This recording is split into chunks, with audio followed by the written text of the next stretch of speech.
Hello friends, we were talking about nanotechnology. In the last two classes, we have covered the syllabus of RPSC, and then we will discuss about what is the difference between science and engineering, and what is the meaning of these terms like science, engineering, and technology. After this, we have इसके बाद में हमने पढ़ा था कि nano technology किस प्रकार, कौन वैज्ञानिक था इसका, कौन इसकी टाइमलाइन थी, नैनो टेक्नोलॉजी के बारे में अलग अलग वैज्ञानिकों की क्या राय थी। तो सबसे पहले अगर मैं आपसे पूछूं कि नैनो टेक्नोलॉजी के जनक कौन है, who is the father of nano technology, तो आपको ये कमेंट में बताना है। उसके बाद में नैनो टेक्नोलॉजी की टाइमलाइन के बाद में हमने ये देखा था कि नैनो टेक्नोलॉजी तक पहुँचते कैसे हैं। ये भी आपको कमेंट बॉक्स में बताना है कि वो दो मेथड कौन कौन से हैं जिससे हम नैनो टेक्नोलॉजी तक पहुंचते हैं। उसके बाद में हमने नैनो टेक्नोलॉजी के एप्लीकेशंस के बारे में पढ़ा था कि नैनो टेक्नोलॉजी के तीन एप्लीकेशन तो होते ही हैं जो इकोनॉमी में होते हैं, जैसे कृषि एवं खाद है, सेकंड है उद्योग है, तीसरा है चिकित्सा एवं स्वास्थ्य है, फोर्थ है सूचना और संचार है, फिर पर्यावरण है, इसका जयकारा लगाना ही है आपको, फिर एक ऊर्जा है। उनमें से हमने क्या किया, फिर एप्लीकेशंस को पढ़ना चालू कर दिया। नैनो टेक्नोलॉजी के एप्लीकेशन जैसे फूड एवं एग्रीकल्चर में क्या है, तो उसमें सबसे पहले हमने ये भी पढ़ लिया था कि नैनोपोरस जियोलाइट क्या होता है, लेकिन फिर से हम रिवीजन के लिए एक बार फिर से देख लेते हैं। तो नैनोपोरस जियोलाइट क्या होता है बेसिकली, नैनो मतलब होता है 10⁻⁻9 मीटर, पोरस मतलब होता है छिद्र या स्पंज, और जियोलाइट मतलब होता है सिलिका से बना एक पदार्थ है। तो सिलिका कहाँ पाया जाता है, मैक्सिमम मृदा में पाया जाता है। तो नैनोपोरस जियोलाइट एक ऐसा पदार्थ है जो सिलिका से बना होता है और मृदा में पाया जाता है। तो ये कैसे हमारे लिए उपयोगी होगा, how it is beneficial for us.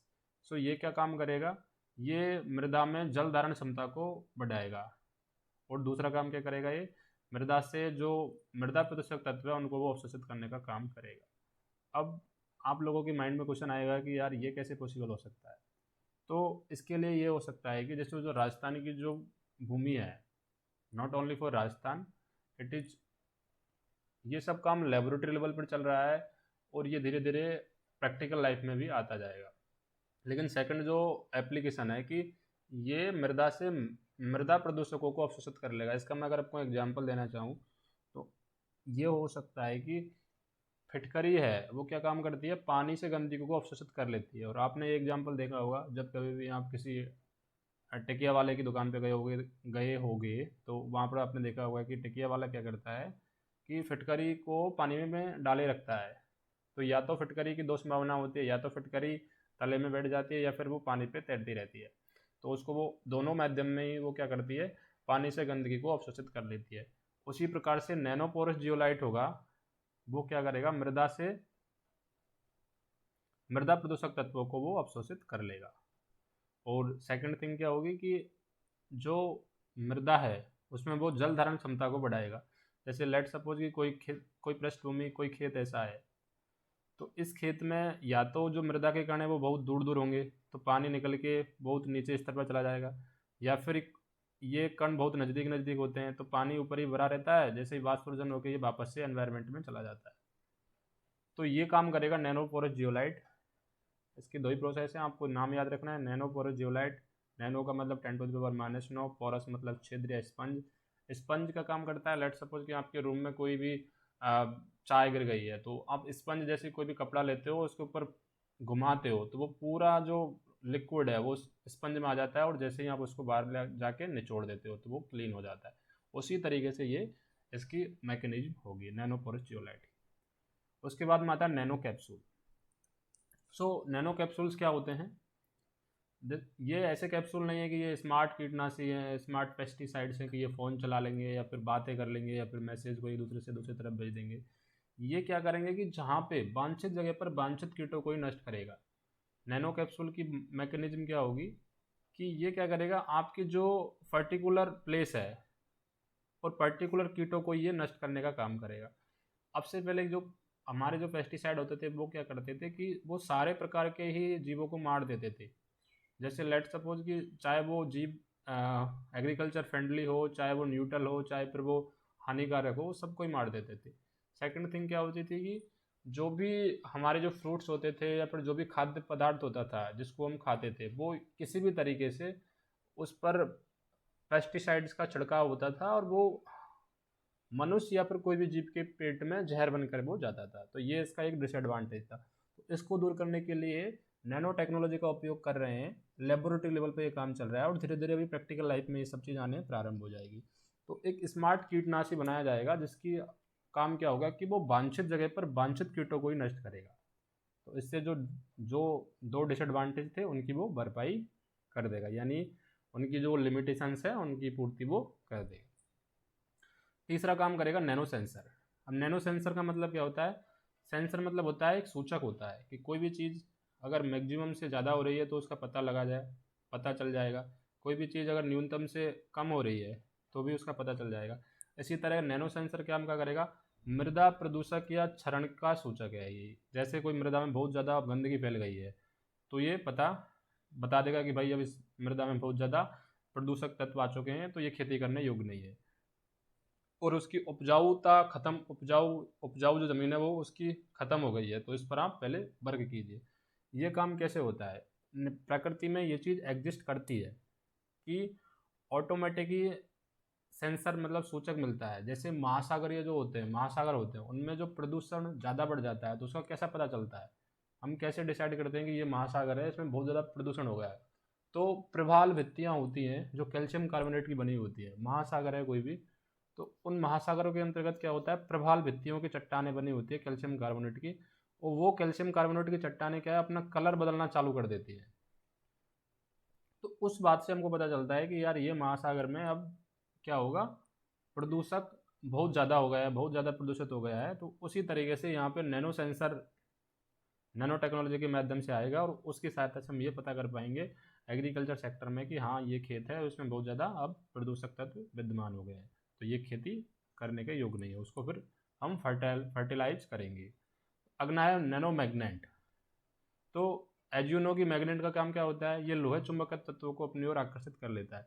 So nano मतलब ये नैनो मैग्नेट क्या करेगा? मृदा प्रदूषक तत्वों को निष्कर्षण में सहायता करेगा। निष्कर्षण मतलब निकालने में, निष्कर्षण का मतलब होता है निकालना। तो इसका कोई काम नहीं है, इसकी कोई मैकेनिज्म नहीं है, ये सीधा सीधा क्या करेगा, जो भी मृदा है उससे मृदा प्रदूषक तत्वों को ये बाहर निकालने का काम करेगा। अगला है नेक्स्ट, नैनो तकनीकी के उपयोग से उन्नत किस्म का विकास संभव है। हाई हील्ड वेराइटीज है ये पॉसिबल है। तो ये वाला पॉइंट आपको रट लेना है पूरी तरीक़ा से। और कोई भी टेक्नोलॉजी हो, चाहे वो नैनो टेक्नोलॉजी हो, चाहे बायो टेक्नोलॉजी हो, चाहे वो क्वांटम टेक्नोलॉजी हो, कोई भी टेक्नोलॉजी हो, आपको ये यूज आपको उस टेक्नोलॉजी के अंतर्गत लिखना ही लिखना है कि नैनो टेक्नोलॉजी क्या कर रही है, उन्नत किस्म का विकास संभव कर रही है। और एक और चीज़ है, इसी के साथ ही आपको कैंसर वाला स्वास्थ्य एवं चिकित्सा का जो पार्ट आता है उसमें आपको कैंसर के क्षेत्र में भी कोई भी टेक्नोलॉजी हो वो काम कर रही है। एनवायरनमेंट के क्षेत्र में कोई भी टेक्नोलॉजी हो वो काम कर रही है। तो ये तो था कल का रिवीजन। तो अब हम आज के लिए पढ़ते हैं, आज के लिए आगे बढ़ते हैं। तो आज में है कि हमने ये तो देखा है एग्रीकल्चर सेक्टर में नैनो टेक्नोलॉजी का उपयोग क्या है। उसके बाद में एक और पॉइंट था कि नैनो यूरिया है। एग्रीकल्चर सेक्टर में ये है, ये नैनो टेक्नोलॉजी का उपयोग, उसमें एक है नैनो यूरिया। तो इफ्को एक कंपनी है जिसने दुनिया का पहला लिक्विड नैनो यूरिया प्रोड्यूस किया था। और इसका काम क्या था कि ये हाई एफिशिएंसी 80% इसकी एफिशिएंसी थी और ये न्यूनतम लेस हार्मफुल था फॉर एनवायरनमेंट के लिए। सो ये तो हो गया कृषि क्षेत्र में। अब खाद्य क्षेत्र में नैनो टेक्नोलॉजी का उपयोग क्या है? जो फर्स्ट अपना जो एप्लीकेशन था, नैनो टेक्नोलॉजी के एप्लीकेशन थे उनमें कृषि एवं खाद्य था, उद्योग था, फिर स्वास्थ्य एवं चिकित्सा थी, फिर संचार दूर संचार था, फिर ऊर्जा थी, फिर पर्यावरण था। उसमें पहला पॉइंट था कृषि एवं खाद्य। कृषि में ये सारे कृषि के अंतर्गत ये सारे पॉइंट आ गए। अभी हम बात करेंगे खाद्य के अंतर्गत कौन कौन से नैनो टेक्नोलॉजी के उपयोग काम आ सकते हैं। तो नैनो कंपोजिट का मतलब होता है कोई भी एक ऐसा कंपोजिट है जो फूड आइटम की पैकिंग में ये काम में आता है। नैनो कंपोजिट फूड आइटम्स की पैकिंग में काम आएगा ये। जैसे लेट सपोज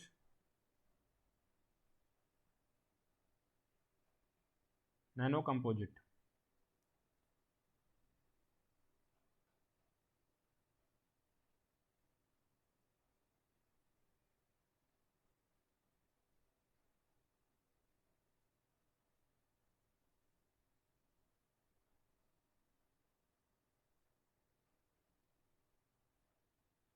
नैनो कंपोजिट तो ये क्या होता है, फूड आइटम्स की पैकिंग में काम आता है।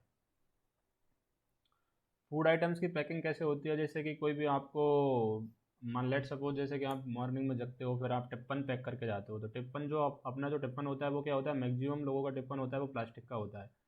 और एक बार आपने ज़्यादा अगर ध्यान से ज़्यादा आपका काम पैकिंग में रहता है, यानी फूड वगैरह आप ज़्यादा हर बार आप लंच पैक करके ले जाते हो, तो आपको एक पतली सी पन्नी आती है वाइट वाइट कलर की, उसमें आप रोटी या फिर कोई भी जो भी अचार है वो सब्जी है वो बांध के ले जाते हो। तो यहाँ पे क्या होता है कि जो या तो अपन क्या करते हैं, प्लास्टिक का यूज करते हैं, या फिर कोई पन्नी वगैरह उसका यूज करते हैं, तो कहीं ना कहीं वो प्लास्टिक के जो हानिकारक तत्व है वो हमारे फूड में आ जाते हैं और वो ह्यूमन बॉडी के लिए हानिकारक होते हैं। तो इसी चीज़ को दूर करने के लिए क्या कर रहे हैं, फूड आइटम्स की पैकिंग में हम नैनो कंपोजिट का यूज करेंगे, जो कि बाहर से कोई भी प्रकार के जो भी कवक वगैरह हैं उनको वो उसमें एग्जिस्टेंस नहीं देगा फूड के अंतर्गत। तो will be used in food packing. Nano composite किस में यूज होगा, will be used in food packing. Next है हमारा नैनो उत्प्रेरक, नैनो कैटलिस्ट। तो नैनो उत्प्रेरक का काम क्या होगा, ये अपन को यूज आएगा फूड प्रोसेसिंग में। फूड प्रोसेसिंग मतलब खाद्य प्रसंस्करण। अब फूड प्रोसेसिंग क्या होती है, जैसे आपके पास में आलू है, तो आलू का आप मैक्सिमम यूज कर सकते हैं 30 दिन के अंदर। 30 दिन के बाद आलू क्या है, उसमें फफूंद लगना चालू हो जाती है। तो हम क्या करते हैं, फूड प्रोसेसिंग कुछ नहीं है, किसी भी खाद्य पदार्थ को रूप बदल कर लॉन्ग टर्म के लिए उसका उपयोग करना फूड प्रोसेसिंग है। यानी कोई भी खाद्य पदार्थ है उसका अगर रूप बदल दे, जैसे आलू है, आलू को चिप्स में कन्वर्ट करके हम उसको मैक्सिमम दिनों तक यूज कर सकते हैं। उसी प्रकार टमाटर है, टमाटर को हम मैक्सिमम 10 दिन तक यूज कर सकते हैं, उसके बाद वो खराब होना चालू हो जाता है। तो हम क्या करते हैं, केमिकल्स का यूज करके उसका सूप बना लेते हैं और फिर उसको हम आसानी से यूज कर सकते हैं। उसी प्रकार से ब्रेड बना लेते हैं हम आटे की। उसी प्रकार से हम आम जैसे चीज़ों को अगर हमको खाना है, हम 2-3-4 महीने बाद सीजन के बाद में, तो हम अचार बना लेते हैं।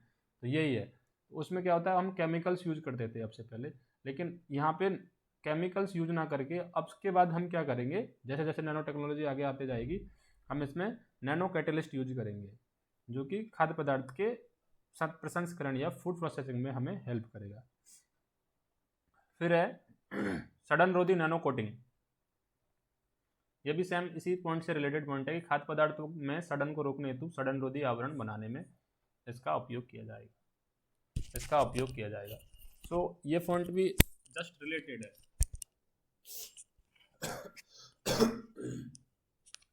Anti fouling nano coating. So ये कोटिंग क्या होती है कि जैसे जैसे तुम्हारे खाद्य पदार्थ है वो सड़ने चालू हो जाते हैं, तो उसमें क्या करेंगे हम, ऐसे एंटी फाउलिंग नैनो कोटिंग कर देंगे जिससे कि वो खाद्य पदार्थ है वो सड़ना प्रारंभ नहीं होगा। जैसे लेट सपोज कि आप चांदी की बात करें, तो सिल्वर एंटीबायोटिक। सिल्वर क्या करता है कि नैनो पैमाने पर जाके सिल्वर है वो बैक्टीरिया की ग्रोथ को रोक देता है। उसी प्रकार से ऐसे हम किसी प्रकार की कोई भी चीज़ यूज करेंगे जो कि खाद्य पदार्थ में सड़न रोकने के लिए काम आता है। अब ये हो गया खाद्य एवं कृषि में नैनो टेक्नोलॉजी का उपयोग। अब हम सेकंड इकोनॉमी का जो पार्ट होता है वो है उद्योग। तो इंडस्ट्री सेक्टर में नैनो टेक्नोलॉजी का उपयोग की हम आज बात करने वाले हैं। तो उसमें पहला पॉइंट है नैनो वर्णक क्या होता है, नैनो पिगमेंट। तो वर्णक को इंग्लिश में क्या बोलते हैं, पिगमेंट बोलते हैं इसको।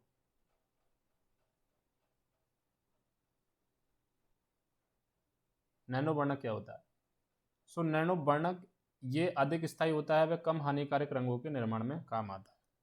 तो पहले हम देखते हैं कि जो अब से पहले जो हमारा जो वर्णक है, वर्णक मतलब क्या होता है, ये क्या करता है कि कोई भी कलर को डिसाइड करता है। ये इसका कुछ कोई काम नहीं होता, सिर्फ ये कलर डिसाइड करता है कि कलर कैसा है। जैसे लेट सपोज अगर हम ह्यूमन बॉडी की बात करें,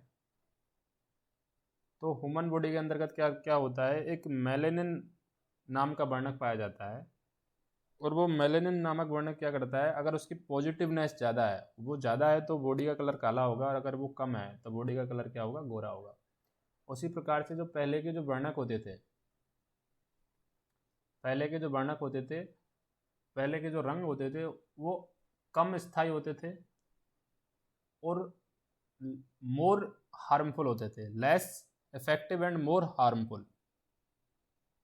लेकिन जो नैनो वर्णक आएंगे वो क्या होंगे, लेस हार्मफुल होंगे और मोर ड्यूरेबल होंगे, वो ज़्यादा दिनों तक चलेंगे। जैसे लेट सपोज कि आपने देखा होगा कई बार कि जैसे आप अपने घर की पुताई करते हो किसी समारोह के टाइम पे, तो वो 3 से 4 साल बाद उसकी चमक है, वो ब्राइटनेस है, वो चले जाती है। और ये तो हो कि नॉट ड्यूरेबल, वो ज़्यादा दिनों तक नहीं है, अधिक स्थायी नहीं है, और हानिकारक भी होते हैं। तो उन पे लिखा होता है कई बार कि हाँ बच्चों से इसको दूर रखो। तो वो केवल बच्चों के लिए हानिकारक नहीं होती है, वो हमारे लिए भी हानिकारक होती है। आपने उसका एग्जाम्पल देखा हो तो कभी अपने अगर ऑब्जर्व किया हो तो जैसे किसी मकान या कमरे में नई नई पुताई हो, उस कमरे में जैसे ही आप एंट्री करते हो तो आपकी आंखों में जलन होना चालू हो जाती है, और सेकंड थिंग क्या होती है, आपको उस कमरे में सांस लेने में दिक्कत होती है। तो ये तो था क्या कि वो हानिकारक रंग है। अब से पहले जो हम यूज करते थे पुताई बताई के लिए, वो हानिकारक रंग होते थे और कम स्थायी होते थे। लेकिन जो नैनो वर्णक आएंगे, नैनो पिगमेंट आएंगे, वो क्या होंगे, ड्यूरेबल भी होंगे, साथ साथ में वो लेस हार्मफुल भी होंगे। ये कार्बन नैनो ट्यूब है, ये तो आज का हीरो है। ये क्या है, फ्यूचर टेक्नोलॉजी का हीरो है। ये क्या है, शाहरुख खान है फ्यूचर टेक्नोलॉजी का। ये ऐसे ऐसे काम करके देगा कि आपकी आंखें ना वो देखते देखते ही ना बोलेंगे यार क्या टेक्नोलॉजी लाई है। मतलब ये अभी धीरे धीरे इस चीज़ पे काम चल रहा है। तो ये क्या काम करेगा, ये काम करेगा ड्यूरेबल टेनिस रैकेट्स बनाने में, मतलब लंबे टाइम के लिए टेनिस रैकेट बनाने में। तो मजबूत तो आपका वो भी होता है क्या, हाइब्रिड स्टील भी होता है, लेकिन वो फ्लेक्सिबल नहीं होता। उसी वजह से टेनिस रैकेट में आजकल कार्बन नैनो ट्यूब का उपयोग होने लगा है। भूकंप रोधी इमारत बनाने में, अब इमारत बनाने में जो बिल्डिंग वगैरह बनते हैं उनमें क्या होता है, जो बिल्डिंग्स वगैरह बनते हैं उनमें क्या होता है, हम क्या काम कर लेते हैं, एक तो सरिया काम में लेते हैं, सरिया के साथ साथ में क्या काम में लेते हैं, सरिया के अलावा हम कंक्रीट काम में लेते हैं। सरिया और कंक्रीट काम में लेते हैं, दो चीज़ लेते हैं, सरिया और कंक्रीट। सरिया का काम क्या होता है, वो पिलर को खड़ा करता है, और कंक्रीट का काम क्या करता है, वो पिलर के बेस को बनाता है। बस बाकी दीवार तो नेग्लिजिबल के योग्य होती है। तो सरिया क्या है, सरिया क्या काम करता है कि वो सरिया इतना फ्लेक्सिबल नहीं होता, कि कई बार जब भूकंप रोधी जो वेव्स आती हैं, तो भूकंप रोधी जो वेव्स आती हैं वो, अगर आपने ज्योग्राफी पढ़ा हो तो ज्योग्राफी के अंतर्गत क्या होता है, 3 प्रकार की वेव्स होती है भूकंप रोधी। एक होती है एस वेव, एक होती है पी वेव, एक होती है एल वेव। तो एस और पी वेव तो आती हैं भूगर्भ के अंतर्गत, और एल वेव आती है वो प्रकृति की क्या आती है, सतह पर आती है। तो वो जो वेव आती है वो भूकंप रोधी होती है। तो सरिया इतना फ्लेक्सिबल नहीं होता कि वो उस, जैसे ही वेव आएगी तो वेव का इस प्रकार से आती है वेव, तो वेव आने के कारण वो एकदम से पूरा बिल्डिंग है वो गिर जाता है। लेकिन अगर हम सरिया की जगह कार्बन नैनो ट्यूब का यूज करते हैं, तो वो कार्बन नैनो ट्यूब ये स्ट्रांग होने के साथ साथ ये फ्लेक्सिबल भी होता है। तो इस वेव के छोटे मोटे जो झटके आएंगे भूकंप रोधी, उनको वो आसानी से झेल लेता है। अगर हम इसका एग्जाम्पल देखें तो जहाँ पर भी ज़्यादा भूकंप आते हैं वहाँ पर बांस की सहायता से बिल्डिंग्स बनाए जाते हैं, बांस की सहायता से घर बनाए जाते हैं। अगर हम एक चीज़ इसका एग्जाम्पल देखें कि सरिया है वो क्यों नहीं इस वेव को झेल पाता है, क्योंकि आपने कई बार देखा होगा कि आपका जब घर वगैरह बन रहा होता है तो उसमें सरियों को काटने की या तो एक मशीन आती है, या फिर वो एक लोहे की सहायता से नीचे लोहा रखते हैं और ऊपर से हथौड़ी मारते हैं, तो वो एक ही झटके में वो सरिया क्या है, टूट जाता है। तो इस वजह से क्या हो रहा है कि आजकल जो टेक्नोलॉजी डेवलप हो रही है, नैनो टेक्नोलॉजी, तो उसमें सरिया की जगह हम कार्बन नैनो ट्यूब का उपयोग करने वाले हैं। तो वो छोटे मोटे भूकंप रोधी झटके आएंगे उनको भी वो आसानी से झेल लेगा। उसके बाद में पवन चक्की ब्लेड में, तीसरा पॉइंट है इसमें, पवन चक्की की जो प्लेट होती हैं, जैसे जैसे ये लेट सपोज पवन चक्की लंबी चौड़ी होती हैं, बहुत लंबी लंबी होती हैं, तो इसमें हाई ग्रेड स्टील का उपयोग होता है। यहाँ पे स्ट्रॉन्ग भी चाहिए। तो हाई ग्रेड स्टील क्या होता है, इसका मास है वो मैक्सिमम होता है। अगर कोई पवन चक्की ये घूम रही है, लंबे लंबे तीन तीन चार होते हैं, राजस्थान के अंतर्गत विशेषकर होती है, तो ये बहुत ज़्यादा इसका मास ज़्यादा होता है। तो मास ज़्यादा होगा तो क्या करेगी ये, मैक्सिमम स्पीड से घूम नहीं पाएगी। तो यहाँ पे क्या होगा, हम कार्बन नैनो ट्यूब का यूज कर सकते हैं, जो स्ट्रॉन्ग भी है और फ्लेक्सिबल भी है। उसके साथ साथ हम जल के शुद्धिकरण में भी हम कार्बन नैनो ट्यूब का उपयोग कर सकते हैं। फिर आता है नैनो कंपोजिट। तो नैनो कंपोजिट का पहले उपयोग देखा हमने कि ये फूड फॉकिंग इन इंडस्ट्रियल एरिया, मतलब उद्योगों में भोजन की पैकिंग करने में इसका काम कर सकते हैं। कंप्यूटर चिप्स बना सकते हैं। अब से पहले क्या होता था, कंप्यूटर की जो चिप्स बनती थी वो किसकी बनती थी, जो अर्धचालक होता है जैसे सिलिकॉन वगैरह होते हैं, उनमें इसकी चिप मतलब चिप्स बनती थी। लेकिन हम नैनो कंपोजिट की भी हम चिप्स बना सकते हैं कंप्यूटर चिप्स बनाने में। वाहन के कल पुर्जे निर्माण या बम्पर या फ्यूल टैंक या इंजन बनाने में भी हम काम में ले सकते हैं नैनो कंपोजिट। अब ये कैसे हो सकता है कि यार वाहन के कल पुर्जे बनाने में बम्पर बम्पर में क्या होता है,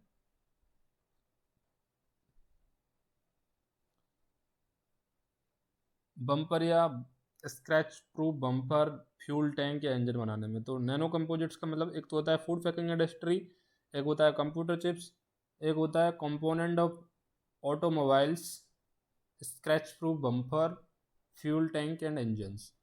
तो आपने देखा होगा बम्पर में कई बार होता है स्क्रैच आ जाता है। फ्यूल टैंक क्या होता है, ये सारे क्या होते हैं हाई ग्रेड स्टील के बने हुए होते हैं। जैसे फ्यूल टैंक है, कोई भी बाइक है उसका फ्यूल टैंक अगर हाई ग्रेड स्टील का है, तो हाई ग्रेड स्टील क्या होता है, हाई ग्रेड स्टील का ही क्यों बनाया जाता है फ्यूल टैंक, पहले तो ये समझो कि fuel tank high grade steel का इसलिए बनाया जाता है क्योंकि हाई ग्रेड स्टील मजबूत होता है। वर्तमान समय में हाई ग्रेड स्टील मजबूत होता है। और कई बार क्या होता है, कोई भी एक्सीडेंट हुआ, एक्सीडेंट के दौरान अगर वो टंकी है फ्यूल टैंक अगर मजबूत नहीं होगा तो उसमें से पेट्रोल बाहर निकल आएगा और चिंगारी से क्या होता है वो उसमें आग लग सकती है गाड़ी में। तो इस वजह से फ्यूल टैंक हमेशा मजबूत बनाए जाते हैं। उसी प्रकार इंजन भी मजबूत बनाए जाते हैं। लेकिन प्रॉब्लम क्या है कि ये हाई ग्रेड स्टील है वो इतना मजबूत होता है, इतना इसका इतना भार होता है कि जो इंजन जो पावर जनरेट करता है उसका मैक्सिमम पार्ट तो इंजन को ढोने में ही चला जाता है, शक्ति का मैक्सिमम पार्ट तो इंजन को ढोने में ही चला जाता है।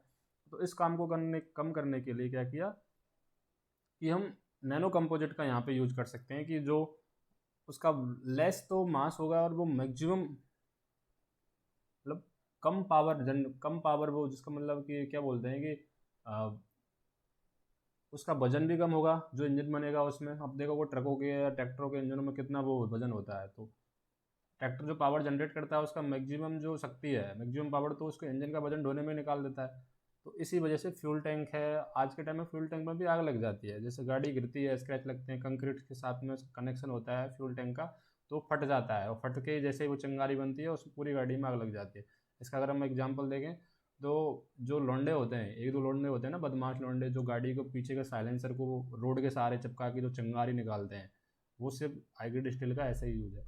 नैनो फिल्टर क्या करता है कि इसका यूज होता है कि वाहन से निकलने वाले धुएं से सूक्ष्मकारी कणों को फिल्टर करने में काम किया लिया जाता है। जो वाहन से धुएं निकलते हैं ना, वो सूक्ष्मकारी जो कण होते हैं उनको फिल्टर करने में नैनो फिल्टर का यूज कर सकते हैं। Use to filter micro component particles from smoking used by automobiles. उसके बाद में है nano silver anti bacterial textile गंध रहित कपड़े, तो ये तो हमने देख ही लिया है। Nano silver anti bacterial textile गंध रहित कपड़े। तो जो सिल्वर होता है वो क्या होता है, नैनो स्केल पे जाकर नैनो सिल्वर एंटीबैक्टीरियल टेक्सटाइल गंध रहित कपड़े, सिल्वर है वो नैनो स्केल पर जाकर क्या करता है, बैक्टीरिया की ग्रोथ को रोक देता है। इस वजह से यहाँ पे ऐसे कपड़े हैं वो बनने चालू हो गए और मार्केट में ये चीज़ आ चुकी है और लोग पहनते भी हैं। आज नैनो सिल्वर एंटीबैक्टीरियल कपड़े लोग पहनते हैं, जिनके बाप के पास पैसा है और जिनकी जेब में दम है वो लोग ऐसे कपड़े पहनते हैं। Wrinkle free anti stain textile, wrinkle free anti stain textile ये क्या होता है, रिंकल फ्री का मतलब होता है कि जो होती है ना सिलवटें, सिलवटें नहीं पड़ना हो, एंटी स्टेन मतलब दाग धब्बे नहीं होना, टेक्सटाइल मतलब कपड़े। तो ऐसे कपड़े बन रहे हैं जिनमें सिलवटें नहीं पड़े और दाग धब्बे नहीं लगे। तो अब इससे पहले हम देखते हैं कि सिलवटें पड़ती कैसी हैं। जैसे आपने किसी कपड़े को उठाया, सिलवटें पहले सिलवटें बनती कैसे है, किसी कपड़े में किसी कपड़े को उठाया गोल मोल किया फिर उसको ऐसे झड़काड़ा, तो झड़काड़ने के बाद क्या होता है कि वो उसकी जो फ्रेशनेस है जो उसकी सिलवटें हैं वो पड़ जाती हैं। तो पड़ने का रीज़न क्या है कि जैसे आपने उसमें गोल मोल किया तो उस कपड़े के अंतर्गत जो अणु परमाणु होते हैं वो अपनी जो प्रारंभिक स्थिति होती है उससे थोड़ा विस्थापन ले लेते हैं। तो फिर हम क्या करते हैं, उस कपड़े की हम प्रेस करते हैं तो उसको मूल स्थिति में लाते हैं, उन जो कपड़े के अणु परमाणु होते हैं उनको, तो फिर वो सिलवटें मिट जाती हैं। और एंटी स्टैन मतलब क्या होता है कि दाग धब्बे कैसे लगते हैं, स्टैन मतलब दाग धब्बे, तो एंटी स्टैन मतलब दाग धब्बे नहीं लगेंगे। तो पहले ये देखते हैं कि दाग धब्बे लगते कैसे हैं कपड़ों में। कोई भी कपड़ा हो उसमें दाग धब्बा कब लगता है, जब डस्ट के कारण नहीं लगता, केवल धूल धूल के कारण दाग धब्बा नहीं लगता। धूल में अगर नमी मिल रही है तो दाग धब्बा लगेगा। और एक होता है कि अंत्यक्रिया हो जाती है, कपड़े की और गंदगी की अंत्यक्रिया हो जाती है। तो क्या काम करते हैं हम ऐसे नैनो टेक्नोलॉजी का यूज करेंगे जो जल प्रतिकर्षी हो, मतलब जल से भी उसको कोई फर्क नहीं पड़ता हो। ऐसे कपड़े बनाएंगे जिसको जल से भी कोई फर्क नहीं पड़ता हो, जल को अवशोषित ना करे, डस्ट को भी अवशोषित नहीं करे, ना तो गंद, मतलब एक तरीका से वो जल प्रतिकर्षी हो और वो धूल प्रतिकर्षी हो। तो जल और धूल दोनों से प्रतिकर्षी है। ये कैसे पॉसिबल हो सकता है, हम कहोगे कि यार ये कैसे बन सकता है। तो इसका अगर हम एग्जाम्पल देखें तो आपने कभी गाँव में देखा हो तो त्रिपाल देखा हो। त्रिपाल के ऊपर चाहे आप एक गिलास माटी पटक दो, एक बाल्टी माटी पटक दो और एक बाल्टी पानी पटक दो, तो भी उस पर आप दाग धब्बे नहीं देख पाओगे। क्यों नहीं देख पाओगे? क्योंकि ना तो त्रिपाल धूल का को अवशोषित करता है, ना ही वो पानी को ऑब्जर्व करता है। तो ऐसे ही कपड़े मार्केट में बनेंगे जिसमें आप एक सिलवटें भी नहीं पड़ेंगी और उनमें दाग धब्बे भी नहीं लगेंगे। तो ऐसा नहीं है कि त्रिपाल जैसे कपड़े होंगे, बहुत मुलायम कपड़े आएंगे, लेकिन लेट सपोज एक एग्जाम्पल के तौर पे बता रहा हूँ मैं कि ऐसे कपड़े मार्केट में आएंगे जिनमें आपको सिलवटें भी नहीं पड़ेंगी और उसमें दाग धब्बे भी नहीं लगेंगे। और दाग धब्बे लगने का मेन कारण क्या होता है कि एक तो डस्ट होती है, डस्ट के साथ नमी मिलती है तो दाग धब्बे लगते हैं। अब सेल्फ क्लीनिंग टेक्सटाइल, ये मतलब क्या होता है? इसका मतलब भी वही है कि जैसे ही अपन ने क्या अगर सबसे पहले क्या करते हैं, हमारा कोई कपड़ा खराब है तो क्या करते हैं, हम उसको रगड़ रगड़ के, ब्रश को रगड़ रगड़ के उसको साफ करते हैं। तो उससे क्या है कि ड्यूरेबल टाइम, कम समय में ही वो कपड़ा फटफटा के वो खराब हो जाता है। लेकिन सेल्फ क्लीनिंग टेक्सटाइल क्या होगा कि जैसे कोई कपड़ा हुआ, अब उसमें ना तो रिंकल फ्री है, एंटी स्टैन है, ना तो उसमें दाग धब्बे लग रहे हैं, ना उसमें कोई सिलवटें पड़ रही हैं, तो उसमें सीधा पानी में निकालेंगे और ऑटोमेटिकली वो क्लीन हो जाएगा। अगली चीज़ है UV blocking textile, ultraviolet blocking textile. ये क्या होता है? यूवी ब्लॉकिंग टेक्सटाइल ये होता है कि जो अल्ट्रावॉयलेट जो किरणें हैं उनको रोक देता है। ऐसा कपड़ा मार्केट में आएगा जो अल्ट्रावॉयलेट किरणों को भी रोक देगा। तो अब से पहले हम तो राजस्थानी है, राजस्थानी लोगों को तो बहुत ही, आपने देखा होगा, बहुत ही अजीबोगरीब हरकत करते हैं। गर्मियों के दिनों में भी वो कुछ नहीं करते हैं, बस बाइक पे बैठते हैं 3 लोग और घूमते रहते हैं, इधर उधर घूमते रहते हैं, बस कुछ नहीं है, उनको अल्ट्रावॉयलेट से कोई फर्क नहीं पड़ता। तो ये चीज़ें हमारे लिए नहीं है, ये चीज़ें फॉरेनर्स के लिए है। उनको जो प्रॉब्लम होती है किससे, सूर्य की जो पराबैंगनी किरणें आती हैं उनसे। तो पराबैंगनी किरणें भी बेसिकली तीन प्रकार की होती है पराबैंगनी किरणें। तो जो ओजोन परत का काम है वो क्या करती है, अगर अगर हम अल्ट्रावायलेट युक्त कपड़े बनाने लगे तो ओजोन परत क्या काम करेगी? तो बोलते हैं कि यार ओजोन परत में तो छेद हो गए हैं, तो वो अल्ट्रावायलेट किरणों को रोक ही नहीं पाती है। तो छेद वेद कुछ भी नहीं हुए हैं उसमें, सिर्फ वो क्या करती है कि दो तीन प्रकार की अल्ट्रावायलेट किरणें होती हैं, तो 2 प्रकार की अल्ट्रावायलेट किरणों को तो ओजोन परत रोक लेती है, लेकिन तीसरे प्रकार की भी में भी कुछ ऐसे नेगेटिव पॉइंट्स होते हैं जो हमारी स्किन तक आते हैं। तो उनको रोकने के लिए नैनो टेक्नोलॉजी इस क्षेत्र में काम कर रही है कि ऐसे कपड़े बना दें कि अल्ट्रावायलेट किरणें उनको पार नहीं कर पाए। फिर है self cleaning self surface super hydrophobic bioactive coating. तो ये भी सेम ही है कहानी। नैनो ग्लू, ग्लू मतलब क्या होता है? गोंद। तो अब से पहले क्या होता है कि ऐसे हम गोंद बनाएं, जो अब से पहले जो हमारे जो गोंद होते थे वो क्या करते थे कि अगर कोई भी गोंद है उसको मैक्सिमम पावर दे सकते, जैसे उसको ताप देते थे, ताप देने के कारण क्या होता था, वो गोंद है वो पिघलना चालू हो जाता था और हम आसानी से उसको छुड़ा सकते थे। लेकिन अभी क्या करेंगे, नैनो ग्लू आएगा, नैनो गोंद आएगा जो उच्च ताप पर भी असरदार होता है। मतलब उस पर कितना भी आप टेम्परेचर दो वो छूटेगा नहीं, अगर एक बार लग गया तो फिर छूटेगा नहीं। ऐसे ऐसे गोंद हम यूज करने वाले हैं। Nano glue with stand high temperature, मतलब कि वो उच्च ताप पर भी रहेगा। सन अब उसके बाद में हमने ये पढ़ा है कि उद्योग के क्षेत्र में पढ़ लिया, अब हम पढ़ेंगे स्वास्थ्य एवं चिकित्सा के क्षेत्र में नैनो टेक्नोलॉजी के क्या उपयोग है। तो अगर हम स्वास्थ्य एवं चिकित्सा के क्षेत्र में नैनो टेक्नोलॉजी के उपयोग की बात करें तो पहला है intelligent medicine. Intelligent medicine intelligent medicine क्या होती है? तो सो इंटेलिजेंट मेडिसिन, तो मेडिसिन तो होती हैं बुद्धिमान औषधियाँ, स्मार्ट ड्रग्स, केवल प्रभावित ऊतकों कोशिकाओं पर असरदार करेंगी, दवाइयों का दुष्प्रभाव न्यूनतम होगा और प्रभावशीलता बढ़ेगी। तो भाई ये कैसे पॉसिबल है कि अब से पहले क्या होता था कि जैसे हम कोई भी दवाइयाँ वगैरह लेते थे। Intelligent medicine, smart drugs, they will act only malfunctioning tissues cells, side effect of drugs will be minimized and effectiveness will increase. तो ये कैसे पॉसिबल है? जैसे लेट सपोज कि तुमने कोई मेडिसिन लिया, अब तुम्हारा क्या है, दर्द है सर में, तो तुम कोई मेडिसिन ले रहे हो, कोई गोली खा रहे हो, तो लेट सपोज तुमने 10 ग्राम की गोली खाई। जैसे ही तुमने 10 ग्राम की गोली खाई, पेट में गई, पेट में जाने के बाद में पेट क्या करेगा, उसको ब्लड में सर्कुलेट करेगा, ब्लड में भेज देगा। ब्लड में जाने के बाद में ब्लड क्या करेगा, बॉडी के सारे पार्ट्स को उस ड्रग्स को भेज देगा। आपकी प्रॉब्लम कहाँ है, सर के किसी पर्टिकुलर सेल्स में है, लेकिन ब्लड का काम क्या था कि उस ड्रग्स को उसने सारे बॉडी पार्ट्स में भेज दिया। तो क्या किया, प्रॉब्लम तो सर की सेल्स में थी, दवाई पहुंच गई टांग की सेल्स में भी, तो उस जो सेल्स है, टांग की सेल्स है, उनको वो ड्रग्स है वो हानिकारक दुष्प्रभाव उन पर वो दे रहा है। तो ये चीज़ तो गई कि दवाइयाँ भी असर करती हैं। सेकंड थिंग क्या हुआ कि और ये प्रभावशीलता कम कैसे पड़ेगी, जैसे लेट सपोज आपको 10 ग्राम आपने लिया और 2 ग्राम आपके सर तक की दवाई पहुंची। अगर 10 ग्राम की कोई गोली खाई है, सर को सर दर्द हो रहा है, तो 2 ग्राम की गोली आपके सर में जो सेल्स है जिनमें प्रॉब्लम्स हो रही है वहाँ तक पहुँची है, तो उसमें प्रभावशीलता भी कम हुई। सेकंड थिंग, कई बार क्या होता है कि जैसे आपको कोई सिर दर्द है और आपने गोली खाई है, तो उसके बाद में आपको नींद आना चालू होती है। तो नींद क्यों आती है, सिर दर्द की गोली खाने के बाद नींद क्यों आती है? क्योंकि जो दवाई खाई है, जो गोली ली है, वो पर्टिकुलरली उस सेल्स तक ना पहुंच के बॉडी के सारे सेल्स तक पहुंची है, तो वो बाकी के सेल्स को भी वो डैमेज कर देती है, उस वजह से आपकी एनर्जी लॉस हो जाती है, फिर आपको नींद आना चालू हो जाती है। तो इंटेलिजेंस मेडिसिन क्या करेगी, केवल उन्हीं कोशिकाओं या ऊतकों पर असर करेगी,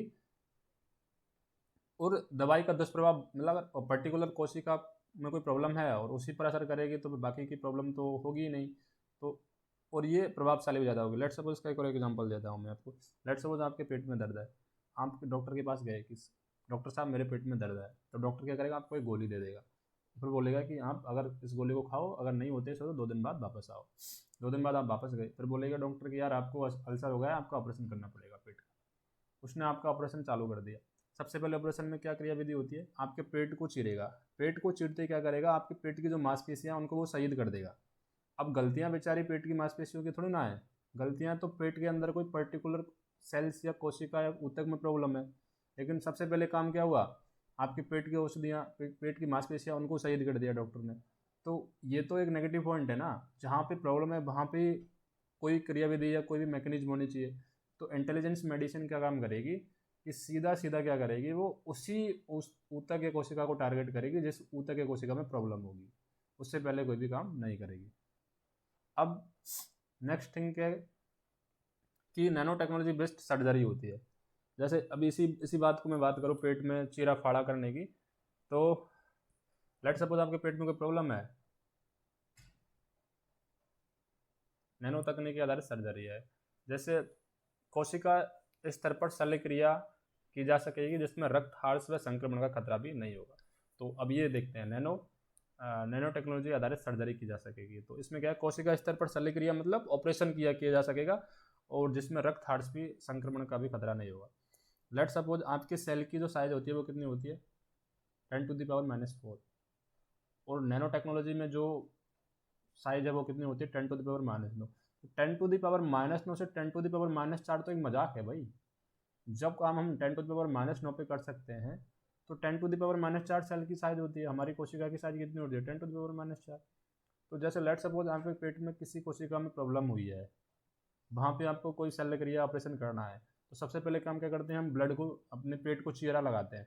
पेट में चीरा लगाने के कारण क्या होता है, हमारे रक्त का हार्स होता है, और अब पेट में चीरा लगा दिया उसने, उसको जो भी क्रियाक्रम करना होता है पेट के अंदर ऑपरेशन करने का, वो क्रियाक्रम कर देता है। क्रियाक्रम करने के बाद में वो फिर से उसमें टाँका लगा देता है। टाँका लगाने के बाद में बोलता है हमसे कि यार अब देखो तुम्हारे पेट में टाँका है, तो तुम आराम से, ज़्यादा हिलना डुलना नहीं है, और तुम्हें इसको नहाना धोना भी नहीं है, और इसको संक्रमण से बचाना है। तो ये क्या दिक्कत हुई, ये दिक्कत हुई कि अब से पहले क्या होता था, या तो हम दवाई लेते थे किसी भी मेडिसिन, किसी भी बीमारी को ठीक करने के लिए, या फिर हम ऑपरेशन करवाते थे। तो ऑपरेशन करने से पेट चीरा जाता था, रक्त का भी हार्स होता था, संक्रमण का भी खतरा हो सकता था। तो अब आएगी नैनो टेक्नोलॉजी आधारित सर्जरी होगी, जिसमें क्या होगा कि सीधा सीधा हम वहीं पे काम करेंगे जहाँ पे हमको प्रॉब्लम होगी, जिस भी कोशिका या प्रवर्तक में प्रॉब्लम होगी वहाँ पर ही हम काम करेंगे। फिर है घाव भरने में भी ये काम करेगा, घाव को भरने में भी ये बाउंड हीलिंग। हीमोफोलिया या ब्रेन हेमरेज की स्थिति में नैनोकार की मदद से ऐसे नैनोकण प्रविष्ट करवाए जाएंगे जो खून की थक्का बनाने में सहायता करेंगे। तो ये भी इम्पोर्टेंट चीज़ है कि घाव भरने में भी ये काम करेगी।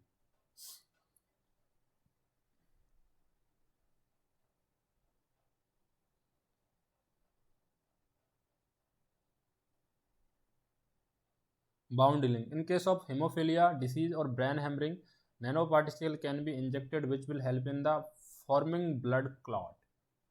जैसे लेट सपोज हीमोफिलिया क्या होता है, हीमोफिलिया एक ऐसी बीमारी है जिसमें कि जैसे आपको कोई भी चीरा लग गया बॉडी में, जैसे आपका हाथ में चीरा लग गया तो आपका ब्लड फ्लो होता ही रहेगा, वो रुकेगा ही नहीं, तो उसकी वजह से कई बार क्या है मनुष्य की मृत्यु हो जाती है। और ब्रेन हेमरेज क्या होता है कि ब्रेन में चोट लगने के कारण इंटरनल ब्लीडिंग होना चालू हो जाती है, तो इंटरनल ब्लीडिंग चालू हो जाएगी तो फिर भाई काम तो खराब हो जाएगा ना स्थिति। तो ऐसी स्थिति में क्या करेंगे हम कि हम क्या करेंगे, नैनोकार के बारे में हमने पढ़ा था कि ये पहले भी पढ़ा था कि नैनोकार का क्या उपयोग होगा। तो घाव भरने में हम काम ले लेंगे इसको कि हीमोफिलिया ब्रेन हेमरेज की स्थिति में हम नैनोकार में हमारे नैनोकण बैठा देंगे, नैनोकण बैठा देंगे। और वो नैनोकण है वो, जैसे लेट सपोज अगर इसका हम एग्जांपल दें आपको कि इसका अगर हम एग्जांपल दें कि जो मजदूर होते हैं, जैसे लेट सपोज हमारे जैसे कोई भी हाथ वाथ कटा या फिर कोई भी ये तालाब है, लेट सपोज ये तालाब है, इसका कोई भी पानी भरा हुआ है इसमें और इसके कोई पहाड़ वहाड़ टूट गई है, तो उसमें हम गांव से मजदूर ला के उसको फिर पहाड़बंदी करवा देते हैं। उसी प्रकार से यहाँ पे क्या होगा कि हम अपनी बॉडी के अंतर्गत नैनोकण ऐसे मजदूर भेजेंगे, नैनोकण कि भाई वो जाके जहाँ पे भी ब्लड फ्लो हो रहा है, बॉडी से ब्लड बाहर आ रहा है, उस जगह पे जाके वो पहाड़बंदी कर दे, तो वो क्या है ब्लड रुक जाएगा और व्यक्ति की अगर उचित समय पर वो उपचार कर दिया जाएगा तो वो बच जाएगा। लेकिन हीमोफीलिया क्या होता है, कई लोगों में प्रॉब्लम होती है कि अगर उनको कोई भी कट वगैरह लग जाता है तो ब्लड फ्लो होता ही रहता है, उनका ब्लड फ्लो रुकता नहीं है। फिर तो ये ब्लड फ्लो बॉन्ड हीलिंग में भी इसका उपयोग किया जाएगा। फिर बायोनिम्स क्या होती है, नैनो इलेक्ट्रोमैकेनिकल सिस्टम्स होती है। ये एक ऐसा सिस्टम होता है जिसमें विशेष प्रकार के नैनो रोबोट्स हैं जिन्हें बिना चीर फाड़ मानव शरीर में प्रवेश कराया जाएगा और वांछित ऊतक के कोशिकाओं को करवाकर वांछित ऊतक कोशिका पर वर्क किया जा सकेगा। ये क्या होते हैं, ये विशेष प्रकार के नैनो बोट्स या रोबोट्स है जिन्हें बिना चीरफाड़ मानव शरीर में प्रवेश कराकर वांछित ऊतक कोशिकाओं का उपचार किया जा सकेगा। तो ये क्या होता है कि बायोनिम्स, ये आपको याद रखना है, नैनो इलेक्ट्रोमैकेनिकल सिस्टम, बायोनिम्स होती है ये नैनो इलेक्ट्रोमैकेनिकल सिस्टम। एक विशेष प्रकार के रोबोट्स हो, रोबोट्स यार कैसी बात कर रहे हो तुम, रोबोट्स कैसे पॉसिबल हो सकता है, लेकिन ये पॉसिबल होगा। क्यों पॉसिबल होगा, क्योंकि जो नैनो कार के बारे में हमने पढ़ा था, नैनो कार में हम जैसे रोबोट्स को बैठाएंगे और बोलेंगे भाई जैसे अब यहाँ पे अपने सर्जिकल स्ट्राइक की थी, कहाँ पे, इंडिया ने पाकिस्तान में सर्जिकल स्ट्राइक की थी, तो यहाँ के जो क्या थे सैनिक लोगों को वहाँ पे भेजा था हेलीकॉप्टर में बैठा के, ऐसे ही हम नैनो कार में रोबोट्स को भेजेंगे और वो सीधा जाके क्या करेंगे, जो सेल कोशिकाओं में हमारी बॉडी में जो भी जो जहाँ पे जो प्रॉब्लम हो रही है उनको जाकर वो ठीक कर देंगे। और कैंसर थेरेपी, ये कैंसर थेरेपी में भी काम करेगा ये रोबोट्स ठीक हैं। या फिर क्वांटम डॉट्स क्या होती है, क्वांटम डॉट्स होती है कि जो अर्धचालक होते हैं उनको नैनो स्केल के पैमाने तक तोड़ा जाता है, तो फिर वो क्वांटम डॉट्स में कन्वर्ट हो जाते हैं। तो कैंसर थेरेपी में क्या होता था, आपसे पहले बेसिकली कैंसर होता क्या है, कैंसर होता है कि कोई भी कोशिकाओं का अनियंत्रित विभाजन, जैसे जैसे कोशिकाओं का अनियंत्रित विभाजन होगा तो वो मोटी मोटी गांठ बन जाएगी और वो दूसरी सेल्स को प्रॉब्लम क्रिएट करना पैदा कर देगी और फिर वो आदमी है वो ख़त्म हो जाता है। तो अब से पहले कैंसर थेरेपी, जिसको कीमोथेरेपी भी बोलते हैं, केमिकल्स के माध्यम से उपचार किया जाता था। तो अब लेट सपोज कि इनके साइड इफ़ेक्ट्स कितने हुए, कोई व्यक्ति को जैसे दवाइयों के माध्यम से उपचार कर रहे हो, कैंसर है किसी पर्टिकुलर कोशिका में, आप उसको दवाइयों के माध्यम से उपचार कर रहे हो या फिर ऑपरेशन कर रहे हो, ऑपरेशन के टाइम पे अगर कोई भी सेल्स कैंसर युक्त थी वो बच गई तो फिर वापस से वो कोशिकाओं का अनियंत्रित विभाजन करेगी। इसी वजह से आज के टाइम में क्या होता है कि जिनको कैंसर का ऑपरेशन कराने के बाद भी उनमें वापस से कैंसर पैदा हो जाता है, वो यही वजह है। लेकिन अभी जो नैनो टेक्नोलॉजी आएगी, नैनो टेक्नोलॉजी क्या करेगी कि ऐसे क्वांटम डॉट्स को भेजेगी पहले तो बॉडी के अंतर्गत नैनो कार के माध्यम से। क्वांटम डॉट्स क्या करेंगे, ऐसे ऐसे सेल्स का पता लगाएंगे बॉडी में जिनमें कैंसर से युक्त है, कैंसर युक्त सेलों का पता लगाएंगे। क्वांटम डॉट्स का काम क्या होगा, बॉडी में जाएंगे, बॉडी में जाके और वो बता देंगे कि भाई ये है कैंसर युक्त सेल है, इसको मारो। और रोबोट्स क्या करते हैं, नैनो रोबोट्स क्या करेंगे, उनको वो सटीकता से नष्ट करते जाएंगे। नैनो रोबोट्स दो चीज़ होंगी इसमें, पहले क्वांटम डॉट्स भेजा जाएगा बॉडी में, वो आपको बताएगा ये चोर है इसको मार, हाँ ये अपना साथी है इसको छोड़ दे, फिर ये चोर है इसको मार। तो नैनो रोबोट्स उनको फिर 1 बाय 1 ऊपर भेजते जाएंगे। तो सारे सारे एक भी इस स्थिति में क्या होगा कि एक भी सेल्स ऐसा नहीं बचेगा कैंसर युक्त जो रह जाएगा। लेकिन जैसे ऑपरेशन की स्थिति में कई बार रह जाता है। तो ये था पूरा सीन कि नैनो टेक्नोलॉजी का खाद्य एवं कृषि में क्या उपयोग है, उद्योग में क्या उपयोग है, और स्वास्थ्य एवं चिकित्सा में नैनो टेक्नोलॉजी का क्या उपयोग है। आपने एक चीज़ ये भी ऑब्जर्व किया होगा कि कैंसर एक बहुत बड़ी प्रॉब्लम है आज के टाइम में, नॉट ओनली फॉर इंडिया, ये पूरे विश्व के अंतर्गत 12% लोगों को ये अकेला ले जाता है ऊपर। यानी कैंसर की एक ऐसी बीमारी है जो केवल 12% लोग इसी की वजह से मरते हैं। तो ये बहुत बड़ा इशू है। हर टेक्नोलॉजी इस क्षेत्र में काम कर रही है, तो ये वाला पॉइंट आपको लिखना ही लिखना है।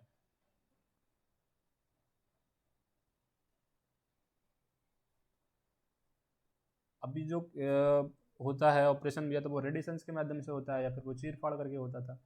तो अगर हम रिवीजन करें कि भाई आप ये बता दीजिए कि नैनो टेक्नोलॉजी का उपयोग चिकित्सा एवं स्वास्थ्य के क्षेत्र में क्या होता है। तो एक तो होता है कैंसर थेरेपी में। कैंसर थेरेपी में क्या होगा कि हम पहले बॉडी के अंदर क्वांटम डॉट्स को इंजेक्ट करेंगे और फिर नैनो रोबोट की सहायता से जो भी अफेक्टेड सेल्स होंगे उनको हम शहीद कर देंगे। सेकंड सेकंड थिंग क्या होगी, बायोनिम्स। बायोनिम्स क्या होता है कि हम ऐसे रोबोट्स को बॉडी में भेजेंगे, बिना चीड़ फाड़ के हमारा ऑपरेशन हो जाएगा। यानी ऐसे रोबोट्स को हम बॉडी में भेजेंगे जो पर्टिकुलर ऊतक के कोशिकाओं का ही उपचार कर पाएगा। हीमोफीबिया और ब्रेन हेमरेज से घाव भरने में मदद करेंगे। जैसे किसी को हीमोफीबिया हो रखा है तो ब्लड में चीरा लग गया, बॉडी में चीरा लग गया, तो अनियंत्रित ब्लडिंग होगी उसकी, उसको रोकने के लिए हम नैनोकण बॉडी में भेज देंगे, तो वो वहाँ पे पहाड़बंदी या फिर ब्लड को रोकने के लिए भुजबंदी कर देंगे। ब्रेन हेमरेज की स्थिति में भी यही केस होने वाला है। फिर उसके बाद में हम क्या करेंगे, नैनो तकनीक के आधारित सर्जरी करेंगे जिसमें कि हमको रक्त का ज़्यादा हार्श नहीं हो और संक्रमण का भी खतरा नहीं हो। फिर उसके बाद में हम इंटेलिजेंट मेडिसिन भेजेंगे। अब से पहले क्या होता था कि हम जो मेडिसिन देते थे वो हमारे पर्टिकुलर अंग या जो भी पर्टिकुलर ऊतक कोशिका होती थी उसको साथ साथ बाकी सारी बॉडी के ऊतक कोशिका तक पहुंचती थी। तो वो सभी प्रकार से वो इतना प्रभावशाली भी नहीं रहती थी, क्योंकि 10 ग्राम अगर हमने गोली खाई है तो 2 ग्राम ही उस पर्टिकुलर ऊतक कोशिका तक पहुंचती थी, 8 ग्राम बॉडी के अन्य पार्ट तक जाती थी। तो ये काम भी, ये तो था हेल्थ और चिकित्सा के क्षेत्र में। अब उद्योग के क्षेत्र में क्या होगा, कॉस्मेटिक उद्योग होंगे, उनमें सनस्क्रीन आएगी। नैनो ग्लू होगा कि हाई टेम्परेचर पर भी ऐसा गोंद बना देगी नैनो टेक्नोलॉजी कि उसको छुड़ाना मुश्किल है। सेल्फ क्लीनिंग सरफेस, मतलब ऐसे कपड़े, अल्ट्रावॉयलेट ब्लॉकिंग टेक्सटाइल, मतलब ऐसे कपड़े बनाएगी जिसमें अल्ट्रावॉयलेट भी पास नहीं होगी। Wrinkle free anti stain textile, मतलब सिलवटें नहीं पड़ेंगी कपड़ों में और दाग धब्बे भी नहीं लगेंगे, ऐसे कपड़े बनाएगी। Nano silver anti bacterial textile, गंध रहित कपड़े, ये तो बन ही रहे हैं आज के टाइम में। नैनो फिल्टर, यानी वाहन से निकलने वाले धुएं से सूक्ष्मकारी कणों को मिलाकर सूक्ष्मकारी कणों को फिल्टर करने में भी ये सहायता करेगी। फिर उसके बाद में नैनो कंपोजिट आएगा। नैनो कंपोजिट का काम करेगा कि food packing and industry area, computer chips बनाएगा, वाहन के कल पुर्जे निर्माण में काम करेगा। जैसे बम्पर है, फ्यूल टैंक है, इंजन है। तो फ्यूल टैंक में क्या होता है, हाई ग्रेड स्टील होती है। तो हाई ग्रेड स्टील का काम करती है, ये जो इंजन जो पावर जनरेट करता है उसका मैक्सिमम जो हिस्सा है पावर का वो इंजन का वजन ढोने में ही चला जाता है। तो इस चीज़ को दूर करने के लिए हम नैनो कंपोजिट का उपयोग करेंगे। कार्बन नैनो ट्यूब तो आज के टाइम टेक्नोलॉजी का शाहरुख खान है। ये शाहरुख खान क्या करेगा, ये टेनिस रैकेट भी बनाने का काम करेगा, भूकंप रोधी इमारतों में भी इसका काम आएगा। इसके साथ साथ ये क्या करेगा, जो पवन चक्कियों की ब्लड है उसको बनाने में काम करेगा, और जल प्रसंस्करण में भी ये इसका काम आएगा, क्योंकि ये हाई रेजिलेंस के साथ साथ हाई स्ट्रॉन्ग भी होता है। नैनो वर्णक क्या होता है, वर्णक ये मेलेनिन नामक वर्णक होता है हमारी बॉडी के अंदर का, जिसके आधार पर तय होता है कि हम काले हैं या गोरे हैं। तो नैनो वर्णक, अब से पहले के जो रंग होते थे वो क्या होते थे, वो ज़्यादा ड्यूरेबल नहीं थे और वो मोर हार्मफुल थे, लेकिन जो नैनो रंग आएंगे वो मोर ड्यूरेबल होंगे और लेस हार्मफुल होंगे। ये तो था उद्योग सेक्टर में। अब खाद्य सेक्टर में क्या होगा, खाद्य सेक्टर में सड़न रोधी नैनो कोटिंग बनाने में काम आएगा। अगर कोई भी पदार्थ में सड़न रोधन नहीं लगे, ऐसे नैनो कोटिंग कर दी जाएगी उनपे। नैनो उत्प्रेरक या जो खाद्य प्रसंस्करण का मतलब होता है कि अगर आलू है तो वो 10 दिन 30 दिन के बाद खराब होना चालू हो जाएगा, तो आलू की हम चिप्स बना लेंगे, चिप्स को हम बाद में खा सकते हैं। उसी प्रकार से टमाटर है, 10 दिन के बाद में वो खराब होना चालू हो जाता है, उसके सॉस बना लेते हैं। गेहूँ है तो उसकी ब्रेड बना लेते हैं। आम है तो उसका अचार बना लेते हैं। फिर नैनो कंपोजिट क्या होता है, फूड आइटम्स की पैकिंग में इसका उपयोग किया जाता है। तो ये हो गया खाद। फिर आ जाता है कृषि के क्षेत्र में नैनो यूरिया है। इंडिया का एक ऑलमोस्ट इफ्को द्वारा विकसित दुनिया का पहला नैनो यूरिया है, जो लिक्विड अवस्था में हाई एफिशिएंसी 80% एवं न्यूनतम पर्यावरण इसका प्रभाव है। उसके बाद में नैनो तकनीकी का उपयोग उन्नतम किस्म का विकास संभव है, हाई यील्ड वेराइटीज। मतलब कहने का अर्थ ये है कि ये वाला जो एप्लीकेशन है वो लिखना ही लिखना है। हर टेक्नोलॉजी इस एप्लीकेशन पर वर्क कर रही है। फिर नैनो मैग्नेट क्या होता है, मैग्नेट क्या होता है कि लोहे चुंबकीय तत्वों को अपनी ओर आकर्षित कर लेता है। उसी प्रकार मृदा प्रदूषक के निष्कर्षण में इसका काम आता है। नैनो सेंसर क्या होता है, मृदा प्रदूषक के बारे में बताएगा कि हाँ भाई मृदा बहुत ज़्यादा प्रदूषित हो गई है, तो आप इनको फर्टिलाइज बनाओ, इनको मतलब कृषि करने योग्य बनाओ। उसी प्रकार से उसके बाद में आएगा स्मार्ट कीटनाशी। स्मार्ट कीटनाशी का काम क्या होगा कि अब से पहले जो कीटनाशी होते थे वो क्या करते थे, वो सभी प्रकार से हमको नुकसान पहुंचाते थे, यानी जो हमारे जो एग्रीकल्चर फ्रेंडली जीवाणु होते थे उनको भी मार देते थे। तो अब स्मार्ट कीटनाशी क्या करेगा, पर्टिकुलर उसी भाग पे जाके एक्शन लेगा जहाँ पे हमें ज़रूरत है। उसके बाद में नैनो पोरस जियोलाइट का काम क्या करेगा, नैनो पोरस जियोलाइट क्या करेगा, मृदा की जल धारण क्षमता को बढ़ाने में काम करेगा और मृदा प्रदूषक का अवशोषण करने में ये काम करेगा। तो नैनो मतलब 10⁻⁻⁹, पोरस मतलब एक तरीके का स्पंज होता है, और जियोलाइट मतलब सिलिका मृदा में सबसे ज़्यादा पाया जाता है। तो मृदा प्रदूषक का अवशोषण करने में कैसे मदद करेगा, लेट सपोज जैसे फिटकरी या पानी के अंदर से गंदगी को अवशोषित करती है, उसी प्रकार से ये मृदा से वो काम सब लेबोरेटरी लेवल पर चल रहा है, वो अपना काम नहीं है, बस अपन को याद रखना है। तो ये तो थी नैनो टेक्नोलॉजी के एप्लीकेशंस। अब इससे पहले हमने क्या पढ़ा था कि नैनो तकनीकी के अनुप्रयोग क्या हैं, तो उनमें कृषि एवं खाद्य है, उद्योग है, स्वास्थ्य एवं चिकित्सा है, सूचना और संचार है, ऊर्जा और पर्यावरण। तो स्टार्टिंग के 3 तो इकोनॉमी के प्राइमरी सेकेंडरी और टर्टियरी सेक्टर है, और लास्ट में पर्यावरण का जयकारा हमको लगाना ही लगाना है। ऊर्जा और सूचना और संचार, ये हर टेक्नोलॉजी के अलग अलग इसमें उपयोग होना चालू हो जाएंगे। अब ये वाला जो मेथड्स है, ये है नैनो टेक्नोलॉजी तक पहुंचने के रास्ते। एक तो है टॉप टू बॉटम, एक है बॉटम टू टॉप। तो टॉप टू बॉटम क्या कहता है कि टॉप टू बॉटम में हम सामान्य वस्तु को उस स्तरीय सीमा तक तोड़ते हैं जब तक हमें नैनो पैमाने का स्तर प्राप्त नहीं हो जाए। ये अपेक्षाकृत क्या है, सरल विधि है। अगर कोई विधि सरल है तो वो कम प्रभावी होगी। प्रमुख वैज्ञानिक में नौर्य तो आने को चाहिए, नैनो कण और नैनो पाउडर है। दूसरी तरफ अगर हम बात करें बॉटम टू टॉप, तो ये इसमें क्या होता है कि स्वतंत्र परमाणु और अणुओं को उस विन्यास में जोड़ा जाता है जब तक कि हमें नैनो पैमाने की संरचना प्राप्त नहीं हो जाती। तो ये अपेक्षाकृत जटिल विधि है। कोई विधि अगर जितनी जटिल होगी वो उतना ही अधिक प्रभावी या इफेक्टिव होगी। इसके प्रमुख वैज्ञानिक एरिक ट्रेक्सलर और इंजन्स ऑफ क्रिश्चियन। तो ये इंजन्स ऑफ क्रिश्चियन नामक पुस्तक जो लिखी थी, उसने मोलिकुलर टेक्नोलॉजी को विश्वविख्यात बनाया था। और उसके बाद में अगर हम बात करें तो ये आ गई नैनो टेक्नोलॉजी की टाइमलाइन, जिसके बारे में हम डिस्कस कर रहे थे। तो ये टाइमलाइन है कि 2006 में राइस यूनिवर्सिटी के यूएसए के जेम्स टूर ने नैनो कार विकसित की थी, जिसमें 4 बकुलस्टिन फ्लोरीन के परमाणु होते हैं तथा यह रक्त में गति करने में सक्षम होती है। तो जो अभी हमने नैनो कार बैठाई थी जिसमें नैनो रोबोट की सहायता से, तो वो यहीं पे है। गोल्फ बॉल्स में क्या होती है, ग्रेफिन की एक ऐसी कोटिंग की जाती है जिससे कि बॉल हवा में लहराए नहीं।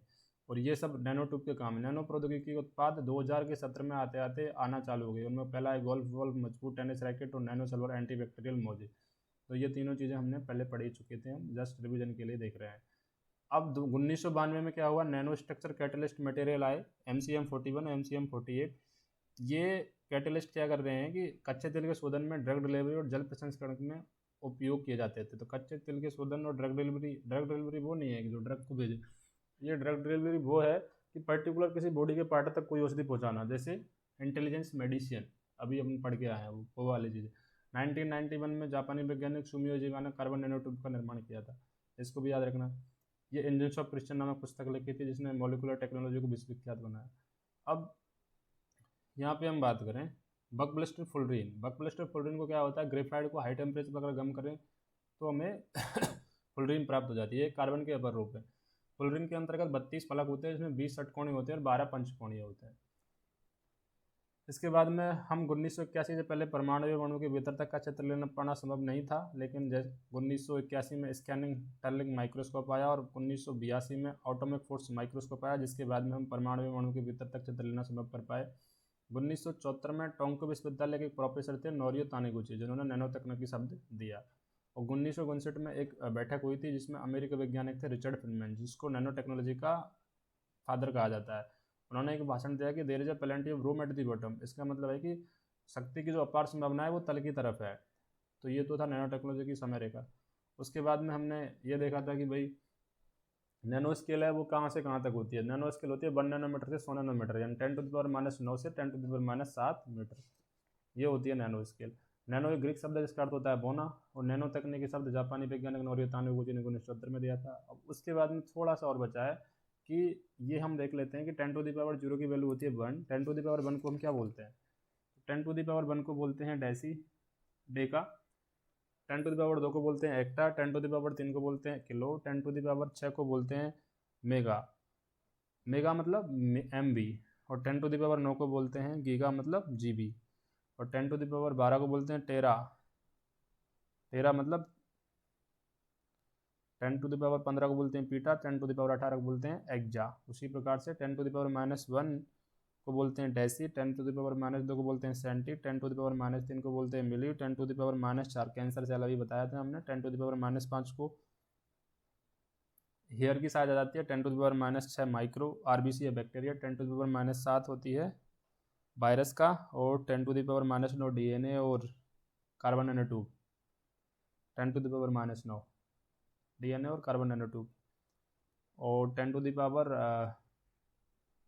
10⁻10 हो जाती है क्या, size of atom, 10⁻12 pico, 10⁻15 size of nucleus, और 10⁻18 एटो। तो जो ये तो है नैनो टेक्नोलॉजी। क्वांटम टेक्नोलॉजी काम करेगी 10⁻15 यानी साइज ऑफ न्यूक्लियस पर वर्क करेगी। तो इसके बाद में है नैनो टेक्नोलॉजी की डेफिनेशन है तकनीकी वैसा जिसके अंतर्गत नैनो पदार्थ का नैनो पैमाने पर अध्ययन किया जाता है तथा उसकी परमाणु आणविक स्तर में परिवर्तन कर विभिन्न अनुप्रयोग विकसित किए जाते हैं। उसके बाद में RS के अंतर्गत नैनो टेक्नोलॉजी का सिलेबस क्या है, तो पहला है नैनो तकनीकी, फिर अंतरिक्ष प्रौद्योगिकी पढ़ेंगे। अभी हम नैनो तकनीकी पर बात कर रहे हैं। उसके बाद अंतरिक्ष प्रौद्योगिकी, रक्षा प्रौद्योगिकी, रासायनिक एवं जैविक हथियार, जैव तकनीकी, दूरसंचार तकनीकी, सूचना तकनीकी, ई गवर्नेंस, कृषि विज्ञान, उद्यान विज्ञान, वानिकी एवं पशुपालन, राजस्थान विशेष संदर्भ में विज्ञान एवं प्रौद्योगिकी विकास, राजस्थान विज्ञान। यानी 10 पॉइंट है। नैनो तकनीकी, अंतरिक्ष, रक्षा, जैव तकनीकी, दूरसंचार, ये सब हमको सिलेबस भी याद होना चाहिए। ये नहीं है टॉपिक, सिलेबस के आधार पर पता चलता है। फिर हमने ये देखा था कि प्रौद्योगिकी क्या होती है, विज्ञान से तकनीक को विकसित करने की प्रक्रिया है। तकनीक क्या होती है, विज्ञान का दैनिक जीवन में अनुप्रयोग है। विज्ञान क्या होती है, to know systematic knowledge which include universal law and principle. और ये हमने हमारा स्टार्टिंग पॉइंट था कि मेंस के अंतर्गत 25 क्वेश्चन आते हैं, उनमें प्री के अंतर्गत 8 क्वेश्चन पूछे जाते हैं जो रिलेटेड टू साइंस होते हैं। तो अगर आपको हमारी वीडियो पसंद आई है तो आप लाइक कर सकते हैं और हमारे साथ जुड़ सकते हैं, क्योंकि हम ऐसे ही आगे क्लास लाते रहेंगे जो कि आपके लिए बेनिफिशियल रहेंगी। धन्यवाद।